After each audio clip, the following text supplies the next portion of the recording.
வீடு தீயில வெந்து போச்சு, தெருவில் நிற்குது சனம். ஒரே 1 லட்சம் ரூபா கொடுன்னு கேட்குது இழப்பீடு. 1 லட்சம் தூக்கிட்டு ஓடுறக்கான்னு கேட்குறாரு நேற்று சேகர் பாபு அவர்கள். பார்த்தீங்களா இல்லையா வீடியோ? இன்னைக்கு தமிழ்நாட்டில் எத்தனையோ குற்றங்கள் நடக்குது, குற்றங்கள் பதிவு செய்யப்படுது, காவல்துறை தான் விசாரிக்குது.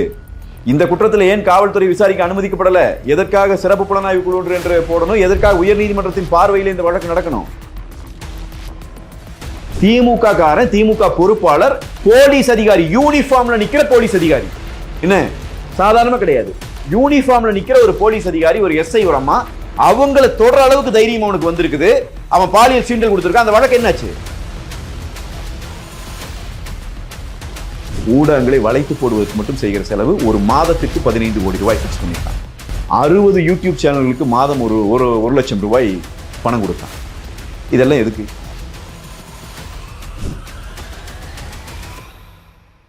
வணக்கம் சவுக்கு மீடியா நேயர்களே. இன்று நம்மோடு இணைந்திருப்பவர் அதிமுகவின் செய்தி தொடர்பாளர் மற்றும் நமது அம்மாவின் ஆசிரியர் திரு கல்யாண சுந்தரம் அவர்களுடன் இருக்கிறோம். பல்வேறு விஷயங்கள் குறித்து உரையாட இருக்கிறோம். வாருங்கள் சார். வணக்கம். வணக்கம் சார். தொடர்ந்து தமிழக அரசில் உற்று நோக்கி வருபவர் நீங்கள். அதே போல் எந்த ஒரு மக்களுக்கு எதிரான ஒரு அநியாயம் நடந்தால் அதிமுகவின் சார்பாக சமூக வலைதளங்களிலும் விவாதங்களிலும் தொடர்ந்து குரல் கொடுத்துட்டு வரீங்க. சமீபத்தில் 5 மாதங்களுக்கு முன்பு அண்ணா பல்கலைக்கழகத்தில் ஒரு மாணவி அவர்கள் பாலியல் ரீதியாக துன்புறுத்தப்பட்டார். அந்த வழக்கில் நாங்கள் 5 மாதத்தில் தீர்ப்பை கொடுத்து விட்டோம் பாருங்க அப்படின்னு சொல்லிட்டு திமுக அரசு சொல்கிறாங்க. அவங்க கிளைம் பண்ணுறாங்க அதுக்கு காரணம் நாங்கள் தான் அப்படின்னு சொல்லிட்டு.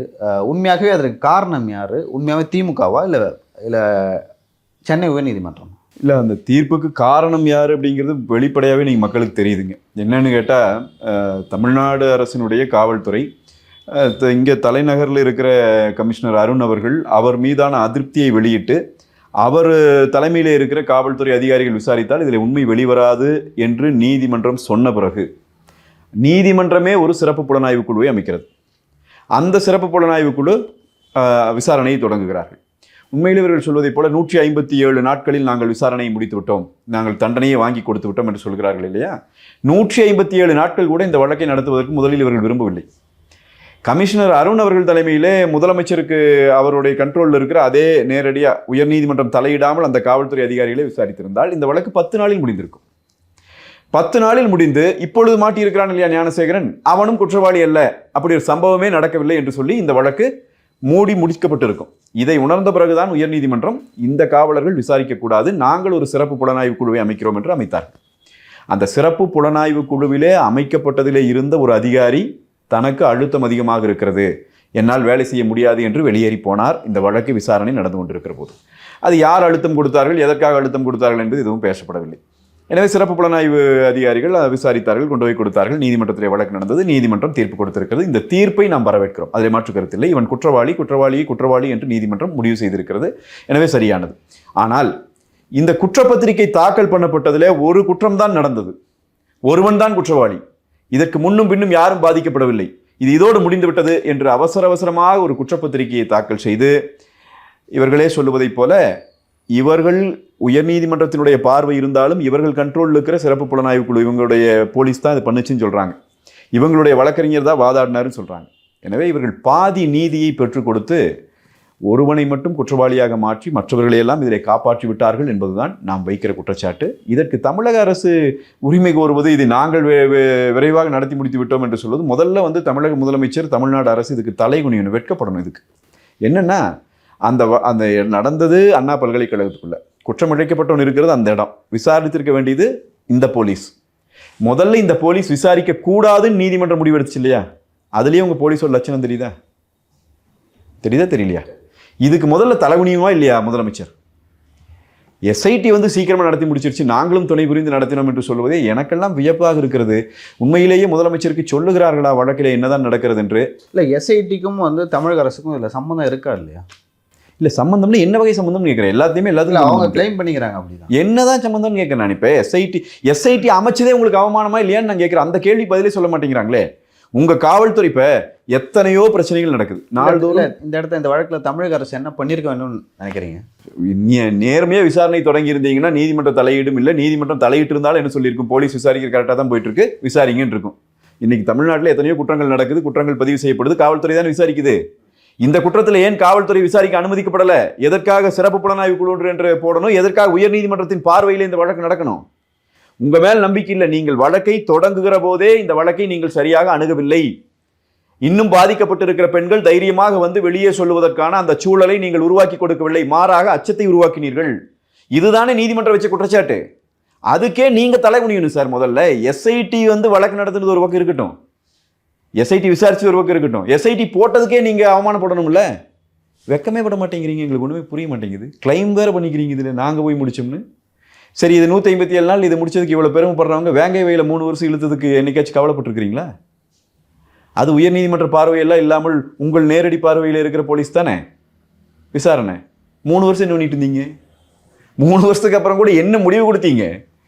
விக்டிம் பிளேம் தான் பண்ணீங்க. பாதிக்கப்பட்டவனே குற்றவாளி என்பது தானே நீங்கள் வந்து சேர்ந்த முடிவு.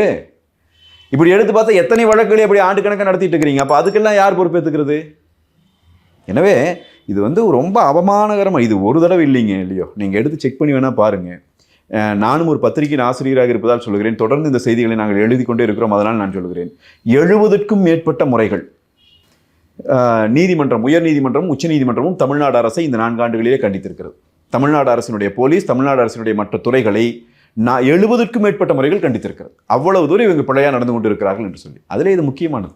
இந்த வழக்கை பொறுத்தவரைக்கும் தீர்ப்பு வரப்போது. இது குறித்து வந்து அதிமுகவின் பொதுச் செயலாளர் எடப்பாடி பழனிசாமி அவர்கள் வந்து ஒரு அறிக்கை விட்டிருக்காரு. அந்த அறிக்கையில் வந்து பாதி நீதி தான் கிடைத்திருக்கு, மீதி நீதி கிடைக்கவில்லை. யார் அந்த சார் என்பது இன்னும் தெரியவில்லை. அதே போல் அந்த சாருக்கு எந்த சார் உதவி செய்கிறார்கள், காப்பாற்றுகிறார்கள், அவர்கள் எல்லாம் அதிமுக ஆட்சிக்கு வந்த பிறகு வந்து சிறைக்கு செல்வார்கள் அப்படின்னு சொல்லியிருக்காரு. உண்மையாகவே வந்து இந்த வழக்கில் யார் அந்த சார், அப்படியான ஒரு சார் இருக்காரா இல்லையா சார்? இல்லை, இந்த சார் யார் அந்த சாருங்கிற கேள்வியும் சரி, இந்த சார் என்கிற செய்தியும் சரி, இது அதிமுக கொண்டு வந்த செய்தியா? நாங்களே கொண்டு போய் பரப்பணும். இந்த சார் என்கிற ஒருவனோடு இந்த குற்றவாளி பேசினான் என்று சொன்னதே பாதிக்கப்பட்ட பெண் தான். அதில் அந்த பெண் ஒரு சரி தெளிவான ஒரு வாக்குமூலம் கொடுத்திருக்கிறார்கள். அவன் வந்து ஒருத்தர் கூட ஃபோன் பண்ணி பேசினான்னு சொல்லலை, புரியுதுங்களா? அவன் ஃபோனை பாக்கெட்டில் வச்சிருந்தான். அவனுக்கு ஃபோன் வந்துச்சு. வந்த ஃபோனை எடுத்து அந்த பெண்ணோடு தான் நான் இருக்கிறேன், நான் அந்த அவனுக்கு தகவல் சொல்கிறான். அதன் பிறகுதான் அந்த சார் கூட நீ இருக்கணும்னு அந்த பொண்ணை மிரட்டுறான். இதுதானே சொல்லப்பட்ட செய்தி. உடனடியாக அருண் என்ன சொன்னார்? விசாரணையே முடிவதற்கு முன்னால் மரியாதைக்குரிய கமிஷனர் என்ன சொன்னார்? இது வந்து அப்படி இல்லை, யாருமே இல்லை, எந்த சாரும் இல்லை, ஃப்ளைட் மோடு இருந்துச்சு ஃபோனுன்னார். சொன்னாரா இல்லையா? நான் கேட்கிறேன், ஃப்ளைட் மோடில் இருக்கிற ஃபோனுக்கு கால் வருமா? பண்ணி நடிக்கிறவங்க கூட நடிக்கலாம், ஃபோன் எப்படிங்க வரும்? வந்துச்சுன்னு சொன்னார் கமிஷனர். விசாரணையை தொடங்கல, உடனடியா செய்தியாளர்களை கூப்பிட்டு சொன்னார். அவ்வளவு அவசரம் என்ன? அப்ப அந்த பொண்ணு சொல்லி குறிப்பிட்டு சொன்ன அந்த சார் என்பவர் யார் என்கிற கேள்வியை நாங்கள் முன்வைத்தோம், போராடினோம். நீங்கள் அது அப்படி ஒரு ஆளே இல்லை என்று சொன்னீர்கள்.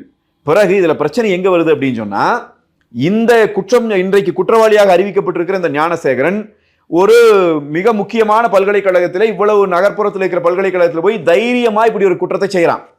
அந்த நேரத்தில் காவல்துறை ரோந்து வருவதற்கு வாய்ப்பு இருக்கிறது, அந்த பெண் சத்தம் போட்டால் பிரச்சனையாவதற்கு வாய்ப்பு இருக்கிறது, எல்லா வாய்ப்பும் இருக்கிறது. ஆனால் எது நடந்தாலும் யாரோ நம்மை காப்பாற்றி விடுவார்கள் என்கிற உறுதியான தைரியம் இருக்கிற காரணத்தாலே தானே அவ்வளவு ரிலாக்ஸா அவனால் நிற்க முடியுது.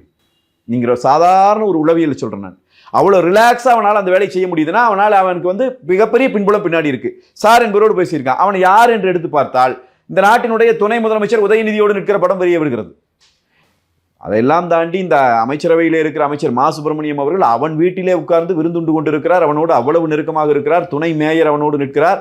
திமுக காரர்கள் அத்தனை பேரும் தழுவி அரவணைத்து அவனை வளர்த்திருக்கிறார்கள் என்பதற்கான அத்தனை ஆதாரங்களையும் நாங்கள் போய் எடுத்து வரவில்லை, அவனே போட்டு வைத்திருக்கிறான். திமுகவிற்கு பிரச்சாரம் செய்திருக்கிறான். சட்டமன்றத்திலே முதலமைச்சர் எழுந்து சொல்லுகிறார், அவன் எங்கள் கட்சிக்காரன் அல்ல, எங்கள் கட்சியின் அனுதாபி என்கிறார். இந்த அளவிற்கு ஆளுங்கட்சியோடு அமைச்சரோடு மிக நெருக்கமாக இருக்கிற அளவுக்கு, துணை முதலமைச்சரோடு நெருக்கமாக இருக்கிற அளவுக்கு இருக்கிற ஒருவன் குற்றம் சாட்டப்பட்டிருக்கிற போது அதில் இந்த சார் என்கிற ஒரு உன்னோடு இவன் பேசினான் என்று அந்த பாதிக்கப்பட்ட மாணவி சொல்லி இருக்கிற நேரத்தில் எதிர்க்கட்சிகள் போராடுகிற போது அவனை கண்டுபிடிப்பதற்கு ஆளுங்கட்சியினுடைய கட்டுப்பாட்டில் இல்லாத வேறு ஒரு அமைப்பை நிறுவ வேண்டிய அவசியம் இருக்கிறதா இல்லையா? அறம் சார்ந்து பதில் சொல்லுங்கன்னு கேட்கிறோம். மக்கள்கிட்ட நம்ம கேட்கிறோம். குற்றச்சாட்டு நான் தான் ஆளுங்கட்சி, நான் தான் முதலமைச்சராக இருக்கிறேன், குற்றச்சாட்டை என் மேல, நான் என்ன செய்யணும்? என் கண்ட்ரோல் இருக்கிற போலீஸ் கூப்பிட்டு நீ விசாரிப்பா, நான் விசாரிச்சு நீ குற்றவாளின்றுவானா? சொல்லுவாங்களா யாராவது? அப்படி இல்லை, முடியாது. அப்ப என்ன செய்யணும்? நான் உண்மையிலேயே அறம் சார்ந்து எனக்கு சிந்தனை இருந்ததுன்னா, நான் செய்கிற அரசியல் சந்தேகத்துக்கு அப்பாற்பட்டதாக இருக்க வேண்டும் என்று நான் நினைத்தால் நான் என்ன செய்யணும்? இங்க பாரு, என்னுடைய கண்ட்ரோல் இருக்கிற யாரும் விசாரிக்க வேண்டாம், என் கண்ட்ரோலுக்கு வெளியே இருந்து வா, சிபிஐ வந்து விசாரிங்க. சிபிஐ வந்து விசாரிச்சு முதலமைச்சர் மேலே எந்த குற்றம் இல்லைன்னு சொல்லிட்டான்னு வைங்க, யார் பேச போறா? அமைச்சர்கள் மேலே எந்த குற்றம் இல்லைன்னு சொல்லிட்டா யார், அப்படி ஒரு சாரே இல்லைன்னு சிபிஐ சொல்லிட்டா யார் கேட்க போறா? ஆனால் உங்கள் கண்ட்ரோலில் இருக்கிற போலீஸை வச்சு அந்த வழக்கை அவசரமாக முடிக்க நீங்கள் முயற்சிக்கிறீர்கள் என்கிற போது அந்த சார் தப்பித்து விட்டார் என்பதை நாங்கள் அழுத்தம் திருத்தமாக சொல்லுகிறோம். அந்த சார் என்பது, நான் ஏற்கனவே பொதுக்கூட்டத்தில் பேசியிருக்கிறேன், அந்த சார் யார் என்பது எங்களுக்கு தெரியும், அநேகமாக லியோவிற்கும் தெரியும். கொஞ்சம் பொறுத்திருங்கள். 2026 மே மாதம், ஜூன் மாதம் தமிழ்நாடு மக்கள் முழுமைக்கும் தெரியும், தெரிய வைப்போம். சரிங்க சார். இரண்டாவதாக வந்து டாஸ்மாக் வழக்கு வந்து எடுத்துக்கொள்வோம். அந்த டாஸ்மாக் வழக்கில் வந்து தொடர்ந்து பல்வேறு இடங்களில் வந்து சர்ச் நடத்தப்பட்டது, ரெய்ட் நடத்தப்பட்டது, பல்வேறு வகையான ஆவணங்கள் எடுக்கப்பட்டன. இது குறித்து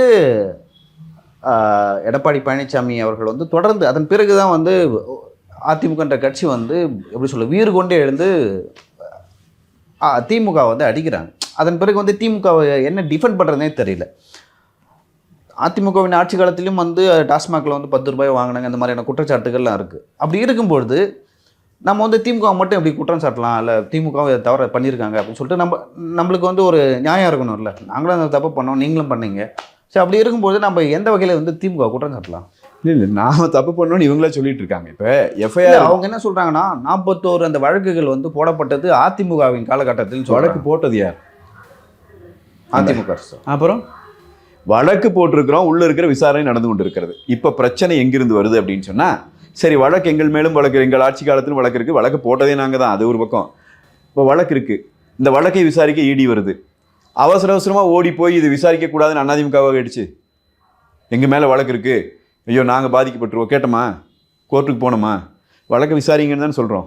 உங்களுக்கு ஏன் தைரியம் இல்லை? நீங்கள் ஏன் ஓடுறீங்க அவசரமாக வழக்கை விசாரிக்காதீங்கன்ட்டு? இதெல்லாம் ஒரு எவ்வளோ கட்டுக்கதை, எவ்வளோ சாதாரணமாக சொல்லிட்டு இருக்காங்கிறது உங்களுக்கு புரியுதுங்களா? நீங்கள் இருக்கிற பிரச்சனை என்ன அப்படின்னு சொன்னால், இதுக்கு இன்னொரு டெஃபினிஷன் வேறு கொடுக்குறாங்க. நான் சமீபத்தில் தான் சமூக வலைதளங்களில் பார்த்து நான் அதிர்ந்து போய்விட்டேன். நீங்கள் வந்து திமுக காரர்கள் எந்த அளவிற்கு தரமின்றி கீழே இறங்கி ஒரு பொய்யை மக்கள் மத்தியில் விதைப்பார்கள் என்பதற்கு இதை விட பெரிய எடுத்துக்காட்டு சொல்லவே முடியாது. நீங்கள் வீட்டுக்கு சிலிண்டர் போட வர்றவனுக்கு அவனுக்கு வந்து நீங்கள் 20 ரூபா 30 ரூபா டிப்ஸ் கொடுக்குறீங்கள, அது மோடிக்கா போகுது. அதுபோல் இந்த 10 ரூபா 20 ரூபா கொடுக்கறது வந்து ஸ்டாலின்கா வருது, செந்தில் பாலாஜிக்கா வருது, அது டிப்ஸு என்று எல்லாம் பேச தொடங்கி விட்டார்கள் என்று நினைக்கிற போது நான் உண்மையிலேயே மிரண்டு போகிறேன். காரணம் என்னன்னு சொன்னால், இந்த உங்கள் வீட்டுக்கும் சிலிண்டர் போடுற ஆள் வருவாங்க, நாம் ஒரு 20 ரூபா விருப்பப்பட்டால் கொடுப்போம், சில சமயங்களில் கொடுக்காமல் போவது உண்டு. அதெல்லாம் வந்து கட்டாயப்படுத்தி வாங்க முடியாது. ஆனால் கேட்பார்கள் அவர்கள், சரி வருகிறார்களே கொடுக்குறார்களே எடுத்தெல்லாம் கூட்டிகிட்டு உள்ளே கொண்டு வைக்கிற சில பேர் உண்டு, அதுக்காக கொடுப்போம். நான் என்ன கேட்குறேன், இது மாதிரி தான் டாஸ்மாகில் இந்த 10 ரூபாயிலிருந்து 30 ரூபா வாங்குறீங்களா? ஒரு நாளைக்கு 1 கோடி பாட்டில்கள் விற்கப்படுகிறது தமிழ்நாட்டில். எனவே நீங்கள் ஏவரேஜாக எடுத்தீங்கன்னா ஒரு நாளைக்கு 20 கோடி ரூபாய் முறைகேடாக இதிலே மட்டும் நீங்கள் டாஸ்மாகிலிருந்து சம்பாதிக்கிறீங்க. இந்த 20 கோடி ரூபாயும் டாஸ்மாக் ஊழியர்களுக்கு கொடுக்கப்படுகிற டிப்ஸ் தான் என்று திமுக சொல்லுகிறது. எவ்வளவு பெரிய அயோக்கியத்தனம்!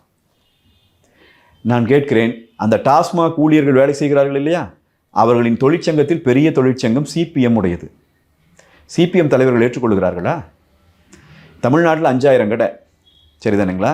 நீங்கள் ஏவரேஜாக இன்றைக்கி இப்போ மொத்தம் 1 கோடி பாட்டில் விற்குது எப்படின்னா, ஒரு கணக்கு போட்டிங்கன்னா ஒரு கடைக்கு ஏவரேஜாக 2000 பாட்டில் விற்குது. ஒரு நாளைக்கு 2000 பாட்டில் விற்குது. 2000 பாட்டில் இன்ட்டு 20 ரூபா, ஒரு நாளைக்கு 40,000 ரூபா. 10 நாள்னா 4 லட்சம் ரூபா. ஒரு மாதத்துக்கு 12 லட்சம் ரூபா. ஒரு மாதத்துக்கு 12 லட்சம் ரூபா டிப்ஸாக மட்டும் டாஸ்மாகில் வேலை செஞ்சுட்டு இருக்கிற ஊழியர்கள் வாங்கி கொண்டு போகிறார்கள் என்று திமுக காரர்கள் இன்றைக்கு பேசுகிறார்களே, எவ்வளவு பெரிய அயோக்கியத்தனம்! அந்த தொழிற்சங்கம் வாய் திறந்து பேச வேண்டாமா? ஒரு 3 பேர் 4 பேர் அந்த டாஸ்மாகில் வேலை செய்கிறான்னா மாதம் 12 லட்சம் ரூபா பக்கத்தில் அவனுக்கு இன்னுமே அதிகமாக வரும் தொகை. நான் என்னுடைய கணக்கு பிள்ளையாக இருக்கலாம், இன்னொருமே அதிகமாக வரும். 12 லட்ச ரூபாய்னே வச்சுக்கோங்க. 4 பேர் பிரிச்சுக்கிட்டாங்கன்னா ஒரு தொழிலாளி, ஒரு சாதாரண டாஸ்மாகில் வேலை செய்கிற தொழிலாளி ஒரு மாதத்துக்கு 3 லட்ச ரூபா 3.5 லட்ச ரூபா வீட்டுக்கு எடுத்துகிட்டு போயிட்டு இருக்கானா டிப்ஸில்? எவ்வளோ அயோக்கியத்தனம்! நீ சுரண்டி திங்கிறக்கு உன்னுடைய அமைச்சர்கள் அதை சுரண்டி கொளுத்துட்டு உனக்கு போடுற பிச்சைக்கு நீ அதுக்கு ஆசைப்பட்டு தானே நீ அந்த தொழிலாளியை கை காட்டுற. அவன் ஒவ்வொருத்தரும் 3 லட்ச ரூபா 4 லட்ச ரூபா மாதம் சம்பாதிக்கிறான்னு சொல்லி சிபிஎம்னுடைய தொழிற்சங்கம் ஏற்றுக்கொள்கிறதா? அதே தொழிற்சங்கத்தை சேர்ந்த டாஸ்மாக் ஊழியர்கள், தொழிற்சங்கத்தை சேர்ந்தவர்கள் இந்த 10 ரூபா அதிகமாக வாங்க சொல்லி எங்களை கட்டாயப்படுத்துகிறார்கள் என்று சொல்லி பேட்டி கொடுத்தாங்களே, இவங்களை யாருமே பார்க்கலையா? ஒரு பொய்யை எவ்வளவு தைரியமா பேசுறாங்கன்னு புரியுதா உங்களுக்கு? புரியுதுங்களா உங்களுக்கு? மோசடிங்க, அப்பட்டமான மோசடி. திருடி தின்பதிலே இவர்களுக்கு நிகரானவர்கள் எவரும் இல்லை. இவர்களுக்கு ஆதரவாக பேசுகிற கும்பலுக்கு சிலதை தூவி விடுகிறார்கள். இதுதான் நடக்குது. அதை பொறுக்கி தின்று கொண்டுதான் இவர்கள் இதை பேசிக் கொண்டிருக்கிறார்கள். ரொம்ப வருத்தமான செய்தி. நான் மீண்டும், நீ எப்படி ஒரு தொழிலாளியை குறை சொல்லலாம்? தொழிலாளிகள் தான் டிப்ஸ் வாங்கிட்டு போறான்னு எப்படி சொல்லலாம்? நான் கேட்கிறேன், ஒரு சிலிண்டர் போர்டு வருகிற தொழிலாளி அவர் கொண்டு வந்து உள்ளே வைக்கிற போது அவருக்கு நான் ஒரு 20 ரூபா 30 ரூபா கொடுக்குறேன், என்னோட வீட்டுக்கு அவர் சுமந்து வைக்கிறார் என்கிற ஒரு அடிப்படையில் கொடுக்குறேன். நான் இன்னைக்கு கொடுக்க மாட்டேன்னு சொன்னேன்னு வைங்களேன், அந்த தொழிலாளி என்கிட்ட கேட்டு வாங்க முடியாது. நான் சொல்லுகிறேன், தமிழ்நாட்டில் 10 ரூபா அதிகமாக கொடுக்க மாட்டேன்னு சொல்லி ஒரு இடத்துல நீ ஒரு பாட்டில் வாங்க பார்த்துருவோம். ஏன் கொடுக்க மாட்டேங்கிறார் அவரு? தன்னுடைய டிப்ஸ் போயிரும்னா அவருக்கு கொடுக்கப்பட்டிருக்கிற உத்தரவு ஒரு போத்தலுக்கு இத்தனையே அவர் கொடுத்தே ஆக வேண்டும் என்கிற நிலை இருக்கிறது. அப்ப இந்த அளவுக்கு கொள்ளையடித்துக் கொண்டிருக்கிற போது ஈடியினுடைய ரைடு வருகிறது. அவர்கள் முதல் அறிக்கையிலேயே சொல்லிவிட்டார்கள், முதல் கட்டத்தில் எடுத்ததிலேயே 1000 கோடிக்கு மேல ஊழல். இது சரியாக விசாரித்தால் 4000 கோடியிலிருந்து 40,000 கோடி வரைக்கும் இந்த ஊழல் நீளும். நான் சொன்ன கணக்கு தான். இப்ப நான் அதே சொன்ன கணக்கு தான். ஒரு நாளைக்கு 1 கோடி பாட்டில், சரிதானுங்களா? நீங்க ஏவரேஜ் போட்டுக்கோங்க, 30 கோடியும் கூட போக வேண்டாம், 20 கோடி ஏவரேஜ் பண்ணிக்கோங்க. ஒரு நாளைக்கு 20 கோடி ரூபா. ஒரு மாசத்துக்கு எவ்வளவு, ஒரு வருஷத்துக்கு எவ்வளவு, இத்தனை வருஷத்துக்கு எவ்வளவுன்னு யோசிச்சு பார்த்துக்கோங்க. ஸ்டாலின் அவர்களினுடைய தலைமையில இயங்கிக் கொண்டிருக்கிற இந்த அரசாங்கம், அதனுடைய அமைச்சராக இருந்த செந்தில் பாலாஜி, இவர்கள் எடுத்த பணம் என்ன அப்படிங்கிற மொத்த அளவை நீங்கள் கணக்கு போட்டுக்கோங்க. நான் சொல்லவில்லை. இது கைப்புண்ணு கண்ணாடி தேவையா? எல்லா மக்களுக்கும் தெரியும்.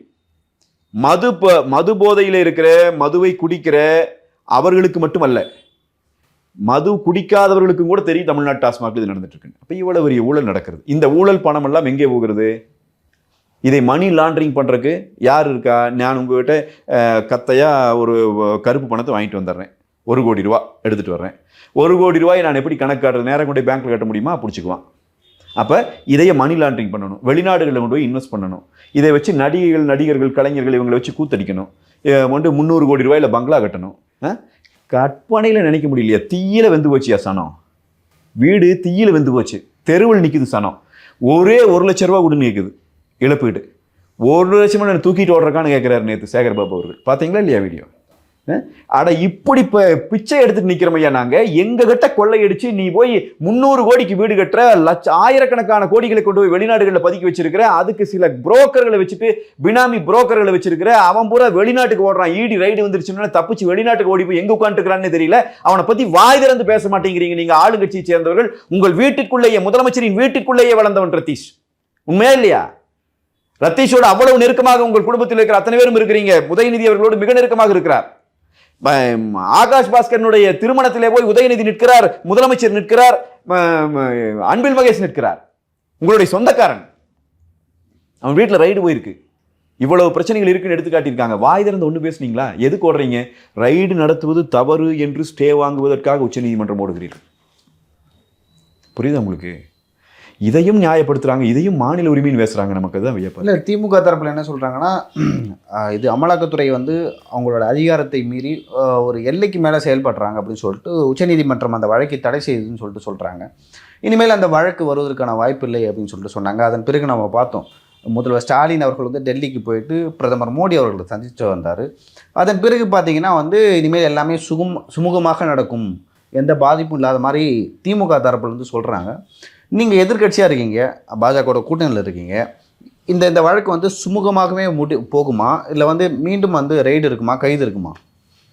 இல்லை, இந்த வழக்கில் வந்து ஒரு இடைக்கால தடை தான் கொடுத்துருக்கு உச்சநீதிமன்றம். சரிதாங்களே? இவங்க உயர்நீதிமன்றத்துக்கு ஏற்கனவே போனாங்க. இதை வந்து இங்கே வந்து ரைடு பண்ணுறதுக்கு அவங்களுக்கு உரிமை இல்லை, எங்களை வந்து கொடுமைப்படுத்துகிறார்கள் என்றெல்லாம் சொல்லிக்கொண்டு போனார்கள். உங்களை கொடுமைப்படுத்துகிறார்கள் என்று சொன்னால், விசாரணையே உங்களுக்கு கொடுமையானதுன்னு சொன்னால், நீங்கள் விசாரணை கைதிகளாக கூட்டிகிட்டு போகிறோன்னு அடித்து கைகாலெல்லாம் உடைக்கிறீங்களா? அதெல்லாம் என்ன மாதிரியானது? உங்களை உட்கார வச்சு விசாரிச்சதே உங்களுக்கு இவ்வளோ வலிக்குதுன்னா, அதுவும் இத்தனை கோடி திருடி தின்ன பிறகு உங்களுக்கு வலிக்குதுன்னா, நீங்கள் உங்களுடைய தமிழ்நாடு காவல்துறையை வச்சு என்ன பண்ணிட்டு இருக்கிறீங்க? இது வரைக்கும் எத்தனை பேரை நீங்கள் கைது பண்ணியிருக்கிறீங்க? எத்தனை பேர்த்து மேலே அருவருக்கத்தக்க வகையிலான தாக்குதல்களை நீங்கள் நடத்திட்டு இருக்கிறீங்க? உத்தம புத்திரர்களை எதுக்கு ஓடுறீங்க உச்சநீதிமன்றத்திற்கு? சட்டத்திலே இருக்கிற ஓட்டைகளை பயன்படுத்தி இதிலிருந்து தப்பித்து விட முடியும் என்று உறுதியாக நம்புகிறார்கள். உச்சநீதிமன்றத்தில் போய் கொடுத்திருக்கிறார்கள். உச்சநீதிமன்றம் இவர்களுக்கு தடையெல்லாம் கொடுக்கவில்லை, இடைக்கால தடை கொடுத்திருக்கிறது. சில கேள்விகளை இடியை நோக்கி வச்சிருக்கு. உங்களுடைய லிமிடேஷன்ஸ் என்ன அப்படிங்கிறது குறித்தான ஒரு இன்டர்பிரேஷன் கொடுக்கணும். இப்போ ஒரு விளக்கத்தை அவர்கள் கொடுக்க வேண்டியிருக்கும். அவர்கள் அதை கொடுப்பார்கள் என்று நாம் நம்புகிறோம். ஆனால் அதிலே கூட உச்சநீதிமன்றம் என்னதான் சொல்லுகிறது என்றால், ஒரு அரசு நிறுவனத்திற்குள்ளே நீங்கள் போகிறதுக்கு உங்களுக்கு உரிமை இருக்கா என்பது குறித்தான் கேட்கிறது. உரிமை இருக்கிறது என்று அவர்கள் தரப்பு பேசிக் கொண்டிருக்கிறார்கள். அதை விளக்கமாக கொடுப்பார்கள். அதை தாண்டி தனி மனிதர்களை விசாரிப்பதற்கு எந்த தடையும் இல்லை. நான் கேட்பது என்னவென்றால், நீங்கள் உச்சநீதிமன்றத்திற்கு மாநில உரிமையை காப்பாற்றுவதற்கு ஓடினீர்கள் அல்லவா? அது அப்படியே இருக்கட்டும். இந்த ரத்தீஷ் வெளிநாட்டுக்கு ஓடி போய் விட்டான். தனி மனிதன், இடி விசாரிக்க வருகிறது, தனி மனிதன், ஒரு முதலமைச்சராக இருக்கிறவர், ஒரு துணை முதலமைச்சராக இருக்கிறவர். இந்த நாட்டினுடைய அரசமைப்பு சட்டத்தை காக்கிற பொறுப்பு இருக்கிறதா இல்லையா உங்களுக்கு? ஒரு நாட்டினுடைய மிக உயரிய பொறுப்பில் இருக்கிற ஒரு விசாரணை அமைப்பு உங்கள் மாநிலத்தில் வாழ்ந்துட்டு இருக்கிற ஒருத்தனை வந்து விசாரிக்க வரும்போது அவன் உங்களோட நெருக்கமாக இருக்கிற போது அவன் எங்கே போயிருக்கிறான், எப்படி தப்பி போனான்னு விளக்கம் கொடுக்க வேண்டிய அவசியம் உங்களுக்கு இருக்கா இல்லையா? அதை செய்ய மாட்டேங்கிறீங்க. உச்சநீதிமன்றம் மட்டும் தங்க கூட இருக்க ஒருத்தவங்க வந்து ஒரு தனிப்பட்ட நபர் ஏதோ ஒரு தவறை செய்கிறாங்கன்னா அதுக்கு வந்து ஒரு கட்சியோ ஒரு ஆட்சியோ அப்படி பொறுப்பாக முடியும். இல்லை, பொறுப்பேற்றுக்க வேண்டாம். நான் நினைக்கிற முதலமைச்சர் கிட்ட இருக்கிறவன் அவன் மேலே இடி ரைடு வருது. அதுக்கு ஒரு நீங்கள் தமிழ்நாட்டு குடிமக்களுக்கு யாரோ ஒருத்தருக்கு வந்தாலே நீங்கள் பேசணும். இப்போ வந்திருக்கு, உங்கள் கூட இருக்கிறவனுக்கு வந்திருக்கு இடி ரைடு. என்ன குற்றச்சாட்டில் வந்திருக்கு? மணி லாண்டரிங் பண்ணான்னு வந்திருக்கு. அப்படிதானே வந்திருக்கு. கருப்பு பணத்தை முழுமையாக கொண்டு போய் வெளிநாடுகளில் இன்வெஸ்ட் பண்ணுனது, எல்லாம் இந்த வேலைகள் பண்ணுனதுக்கு தான் எல்லாம் வந்திருக்கு. பதில் சொல்ல வேண்டிய தார்மீக பொறுப்பு முதலமைச்சருக்கு வந்துருது இல்லை? என்னோடய இருக்கிறவன் நான் குற்றமற்றவன் முதலமைச்சர் சொல்லணும்ல. ஏன் சொல்ல மாட்டேங்கிற? எப்படி அவன் தப்பிச்சு போனான்னு இது வரைக்கும் வாய் திறக்க மாட்டேங்கிறீங்களே. கண்டதுக்கெல்லாம் பேசுறீங்க. அங்கே பார், உத்தரப்பிரதேசத்தை பார், மத்திய பிரதேசத்தை பார், பீகாரை பாருங்கிறீங்க. முதல் இங்கே பாருங்க சார். இப்படி நாரி கிடக்குதே. வேற மாநிலத்துக்கார நம்மளை பார்த்தா சிரிக்க மாட்டான், கை ஒட்டி சிரிக்க மாட்டான். ஒரு ஆட்சி நடந்துட்டு இருக்குது இது. எனவே இதெல்லாம் கால கொடுமைங்க. இவன்ல இத்தனை கொள்ளையடிச்சு நான் சொல்ற பிடிஆர் பழனிவேல் தியாகராஜன் அவர்கள் நிதியமைச்சராக இருக்கும்போது தெளிவாக சொன்னார். 30,000 கோடி ரூபாயை ஸ்டாலினும் இவர் சபரீசன் அவர்களும் முறைகேடாக சம்பாதித்து வைத்திருக்கிறார்கள். அதை வந்து எங்கே இன்வெஸ்ட் பண்ணுறதுன்னு தெரியாமல் இருக்காங்கன்னு சொன்னார். 30,000 கோடி, ₹1 ₹2 இல்லை. அந்த 30,000 கோடி 1.5 வருடத்தில் சம்பாதிக்கப்பட்டது. ஆட்சி வந்து இன்னைக்கு 4 வருடம் ஆச்சு. அது எத்தனை லட்சம் கோடியாக மாறுச்சுன்னு யாருக்கும் தெரியாது. இத்தனை லட்சம் கோடிகளை எங்கே கொண்டு போய் பதுக்குவது? அப்போ அதுக்கு பயன்படுத்தப்பட்ட ஆள்களில் சில பேர் இன்றைக்கு மாட்டியிருக்கிறார்கள். எனவே இவர்கள் வாய் திறக்க முடியாது. அதற்கு பதிலாக ஒரு ஒரு யூட்டன் அடிக்கும் திமுக. எப்போவுமே இந்த மாதிரி பிரச்சனை வந்துருச்சுன்னா இங்கே யார் அந்த சார் அப்படின்னு நீங்கள் கேட்டிங்கன்னா, ஐயோ நாடாளுமன்றத்தில் பிரதிநிதித்துவம் போய்விட்டது, அனைத்து மாநில முதல்வர்களே வாருங்கள்னு ஒரு படம் காட்டுவாங்க. புரியுதுங்களா? பிரச்சனையே பேசவே மாட்டாங்க. இதை விட்டு போட்டு நாம் இங்கே இந்த பெண்கள் இப்படி பாதிக்கப்பட்டிருக்கிறான், இவ்வளவு மோசமாக ஆட்சி நடக்குதுன்னு கேட்டா, மணிப்பூரை பாருமா, மணிப்பூரை பார்க்கலாம், இங்க நடக்கிற பிரச்சனைக்கு வழி சொல்லு. இப்போ அதுதான் கேட்குறேன். ஆனால் திமுக தரப்புல என்ன சொல்றாங்கன்னா, இந்தியா முழுவதும் பாஜக மத்திய ஏஜென்சியை பயன்படுத்தி கொண்டு இந்த மாதிரி வந்து எதிர்கட்சிகளை வந்து அழிக்கிறார்கள், இல்லைனா கட்சியை உடைக்கிறார்கள்னு சொல்றாங்க. அதே தான் திமுகவுக்கும் பண்றாங்க. அதிமுக இன்னைக்கு வேடிக்கை பார்க்குது, நாளைக்கு அவங்களுக்கும் நடக்கலாம் அப்படின்னு சொல்லிட்டு. சார், நான் இன்னும் கேட்குறேன், நீங்கள் உங்கள் கட்சியை அழிக்கிறதுக்கு தேவையில்லை. உங்களுக்கு பயம் இல்லைன்னா தைரியமாக இருங்களே. உங்களுக்கு தான் மடியில் கனம் இல்லை. நீங்கள் எதுக்கு போட்டு புலம்புறீங்க? இப்போ எங்களை இருந்தால் இப்போ காங்கிரஸ் இருந்தபோது எங்களை என்ன கொஞ்சிட்டு வந்தாங்க. பாரதிய ஜனதா இருந்தபோது மட்டும் எங்களுடன் பெரிய இணக்கமான போக்கு அதிமுகக்கு. நீ ரைடு நீ வந்த பிறகு எத்தனை ரைடு எங்களுக்கு போட்டீங்க? உங்கள் ஆட்சி வந்த பிறகு எத்தனை ரைடு போட்டீங்க? இப்போ கூட இந்த ரித்தீஷ் பிரச்சனையில் அவனுக்கு ரைடு போட்டு அந்த பையன் தப்பிச்சு போயிட்டாரு அப்படிங்கிற செய்தி வந்த பிறகு அதைய மறைக்கிறதுக்கு அதிமுக முன்னாள் அமைச்சரினுடைய வீட்டில் வந்து இந்த லஞ்ச ஊழல் ஒழிப்புத்துறையை விட்டு சோதனைக்கு அனுப்பிவிட்டாங்க. ரைடு எத்தனை வருஷம் கழிச்சு? 4 வருஷம் ஆச்சு ஆட்சி முடிஞ்சு. இப்போ ரைடு எதுக்கு? இந்த நியூஸ் ஓடிட்டு இருக்கிற, டிவியில் ஓடிட்டு இருக்கிற நியூஸ் முழுக்க மாறணும். இல்லைன்னா இந்த ரத்தீஷ், ஆகாஷ் பாஸ்கருடைய பெயர்கள் பெருமளவில் பேசப்பட்டது என்று சொன்னால் மிகப்பெரிய நெருக்கடி வந்துவிடும் என்பதால் இப்போ நியூஸை மாத்திரக்கு அங்கே ஒன்று அனுப்பிவிட்டு நியூஸ் இவங்களுக்கு எல்லாத்துக்கும். இவங்க எல்லாம் உடனே அதிமுக வீட்டிலும் ரைடு. அதிமுக அமைச்சர் வீட்டில் ரைடு பண்ணது யாரு? இவங்க திமுகவினுடைய இந்த மணி லாண்டரிங் செய்கிற இவங்களோட வீட்டில் ரைடு பண்ணது யாரு? இந்த வித்தியாசம் சாதாரண மக்களுக்கு தெரியுமா? தெரியாது. அதனால் வந்து அவர்களை எளிமையாக ஏமாற்றி விடலாம் என்பதற்காக இந்த வேலையை செய்கிறாங்க. இதில் என்னங்க வேற என்னங்க இருக்குது? இவன் கட்சியை அழிக்கிறாங்க எதுக்கு நீ கதற? நீ பயப்படாம தைரியமா உங்கள்கிட்ட தான் ஒன்றுமே இல்லையே. சரிங்க சார், இன்னொரு முக்கியமான ஒரு கேள்வியை நான் கேட்குவோம். என்னென்னா, திமுக ஆட்சிக்கு வந்ததுலேருந்து இல்லை எல்லா ஆட்சிகள்லையும் வந்து குற்ற செயல்கள் நடக்கும், எந்த ஆட்சியும் நடக்காது அப்படின்னு நம்ம சொல்ல முடியாது. திமுக ஆட்சியிலும் அந்த மாதிரி வந்து பெண்களுக்கு எதிரான குற்றங்கள் வந்து அதிக அளவில் நடப்பதாக அதிமுக குற்றம் சாட்டி வருகிறது. குறிப்பாக சொல்லணும்னா, அண்ணா நகரில் வந்து ஒரு சிறுமி வந்து உங்களுக்கு தெரியும், வன்முறைக்கு உட்படுத்தப்பட்டாங்க, பாலியல் வன்புணர்வுக்கு உட்படுத்தப்பட்டார்கள். அதேபோல் அண்ணா யூனிவர்சிட்டியாக இருக்கட்டும், அரக்கோணத்தில் வந்து ஒருத்தவங்க வந்து அந்த மாதிரி திமுக கட்சிக்காரர்களே அந்த மாதிரி செய்யப்பட்டார்கள். தொடர்ந்து வந்து இவங்களோட ஐடென்டிட்டிலாம் வந்து வெளியே வருது. அண்ணா நகர்லேயும் வருது, அண்ணா யூனிவர்சிட்டி அந்த வழக்கிலையும் வருது. அதே போல் இங்கே அரக்கோணத்துலேயும் பார்த்தீங்கன்னா அவங்களோட ஐடென்டிட்டிலாம் வெளில வருது. இல்லைனா அந்த ஐடென்டிட்டிலாம் திமுகவுக்கு போது ஏதோ ஒரு வகையில் வந்து வெளில தெரியுது. இது வந்து திட்டமிட்டு வந்து செய்யப்படுகிறதா, இல்லைனா வந்து எதர்ச்சியாக நடக்கிறதா? இது என்னங்க எதாச்சும் நடக்க எப்படிங்க நடக்கும்? இப்போ இந்த அப்படி வெளியிடுறதுல வந்து அவங்களுக்கு என்ன, திமுகவுக்கு என்ன லாபம்? காவல்துறை ஏன் அதை செய்கிறாங்க? அதுதான் நாமளும் கேட்குறோம். இப்போ நீ லாபம் என்னங்கிறது மக்களுக்கு இயல்பாக புரியுதில்ல. இப்போ இந்த அரக்கோணம் இந்த பெண்ணுடைய வழக்கில் அந்த பொண்ணு தெளிவாக சொல்கிறாங்க, 20 வயது உடைய 21 வயதுடைய இந்த கல்லூரி மாணவிகளை ஆசீர்வாதத்தை கூறி காதலிப்பதாக சொல்லி திருமணம் செய்த பிறகு திமுகவினுடைய முக்கிய தலைவர்களோடு அந்த பெண்களை அனுப்புகிறார்கள் என்று சொல்லி ஒரு பச்சையான மிக மோசமான ஒரு நடவடிக்கை குறித்து அந்த பெண் குற்றச்சாட்டை வைக்கிறாங்க. இல்லைங்களா? அதில் வந்து அன்பில் மகேசனுடைய நேரடி உதவியாளராக இருக்கிற ஒருவரோடு இந்த பெண் வந்து அறிமுகப்படுத்தப்பட்டார் என்கிற செய்தியோடு சேர்த்து பல செய்திகளே அவங்க சொல்கிறாங்க. ஏன் யாருமே விசாரிக்கப்படலை? எப்படி அவன் வந்து முன்ஜாமீன் வாங்குற வரைக்கும் அவனை கைது செய்யாமல் வச்சிருந்துச்சு காவல்துறை? எஃப்ஐஆர் போட்டதே அந்த பெண்ணுக்கு தெரிவிக்கப்படவில்லை. இவங்க எஃப்ஐஆர் போட்டதே அவன் போய் முன்ஜாமீன் வாங்கிட்டுங்கிறது தான். புரியுதாங்களா? அதுக்கு உகந்த வகையில் தான் இவங்க எஃப்ஐஆரே போட்டது. அவன் போய் முன்ஜாமீன் வாங்கிட்டு வர்ற வரைக்கும் நான் கேட்குறேன், இந்த காவல்துறைக்கு என்ன துப்பு இல்லையா? அவங்களுக்கு கிடைக்கலையாது? அவனை பிடிக்கவும் முடியும், அதுவும் கூட அவங்களால முடியல. இவ்வளவு ஃபேமஸான ஒரு ஆளை வந்து கைது செய்ய முடியலையா அவங்களால? அப்போ கைது செய்யாதேன்னு ஆர்டர் கொடுத்தவன் இவன். கேள்வி வருதா இல்லையா? அவனுக்கும் இந்த பிரச்சனைகளுக்கும் என்ன தொடர்பு? அதை ஏன் கண்டுபிடிக்க மறுக்கிறீங்க? எப்படி மக்கள் மத்தியிலிருந்து அதை அழகா நீங்க நகர்த்தி கொண்டு போய் காணாம போக வைக்கிறீங்க? அட, இந்த புள்ள பாதிக்கப்பட்டுச்சு, நாளைக்கு எங்கூட்டு பிள்ளையும் உங்கூட்டு பிள்ளையும் பாதிக்கப்பட்டால் இதே நிலைமை. இப்படிதான் நாமளும் பேசி தெரியணும். இவங்க ஆட்சி காலத்துல இவன் என்னதான் நினைச்சிட்டு இருக்காங்கிற கேள்வி இருக்கா இல்லையா? ஆத்திரம் தான் வருதுங்க. இது வேற ஒன்றும் பேசுறதுக்கு ஒன்றும் இல்லைங்க. திட்டமிட்டு இந்த வேலையை செய்யறாங்க. பெண்களுக்கு பாதுகாப்பு. இப்போ முந்தா நாளும் கூட இந்த டிவி விவாதங்கள் எல்லாம் வந்து, டிவி விவாதங்கள் என்ன பிரச்சனைனா, அந்த பக்கம் ஒரு 5-6 பேர் போட்டுறாங்க, எங்க தரப்புலேருந்து யாரோ ஒருத்தர் போடுறாங்க, நான் ஒருத்தர் 2 பேர். நாங்கள் பதில் சொல்வதற்கான நேரம் கிடைக்கிறது இல்லை. 50 பேர்த்து நிறுத்தினா நம்ம பதில் சொல்லலாம், ஆனால் நேரம் கிடைக்கிறது இல்லை. இதுலையும் கூட என்ன பேசுறாங்க தெரியுங்களா? அங்கே பார், கொடுத்த வழக்கை போலீஸே முடித்து வைத்து விட்டது. பாஜகவினுடைய எம்பியினுடைய வழக்கு போலீஸே முடிச்சு வச்சிருச்சு, வாபஸ் வாங்கிட்டாங்க வழக்கைன்னு. நான் கேட்குறேன், 2 இந்த இவன் கனிமொழி அவர்கள் கலந்து கொண்ட ஒரு திமுக கூட்டத்தில் அங்கே பணியில இருந்த எஸ்ஐ, பெண் எஸ்ஐ, ஒரு அம்மாவுக்கு விருகம்பாக்கம் பாலியல் தொல்லை கொடுத்தான்னு 2 திமுக காரன் மேலே குற்றச்சாட்டு வந்துச்சு இல்லையா? அந்த அம்மா வந்து உண்மையில தெருவில் நின்று அழுதாங்க அன்னைக்கு அவன் செஞ்ச வேலையில். அந்த அம்மா அழுதது உண்மை. அதுக்கு வந்து குற்றச்சாட்டு அவன் மேலே வைக்கப்பட்டுச்சு. கைது பண்ணல, 2 நாள் போராடினாங்க. எதிர்கட்சி தலைவர் அறிக்கைக்கு பிறகு கைது பண்ணாங்க. அந்த வழக்கு என்னாச்சு இன்னைக்கு? திமுக காரன், திமுக பொறுப்பாளர், போலீஸ் அதிகாரி, யூனிஃபார்ம்ல நிக்கிற போலீஸ் அதிகாரி, என்ன சாதாரணமா கிடையாது. யூனிஃபார்ம்ல நிக்கிற ஒரு போலீஸ் அதிகாரி, ஒரு எஸ்ஐ, ஒரு அம்மா, அவங்கள தொடர அளவுக்கு தைரியம் அவனுக்கு வந்திருக்குது. அவன் பாலியல் சீண்டல் கொடுத்துருக்கான். அந்த வழக்கு என்னாச்சு? அந்த வழக்கை வாபஸ் வாங்கிட்டாங்களா இல்லையா? ஏன் வாங்கினாங்க? உத்தரப்பிரதேசத்தை பார், மத்திய அறிவு இருக்கு ஐயா, உங்க வெக்கம் மானம் இருந்தா முதல் தமிழ்நாட்டை பார்.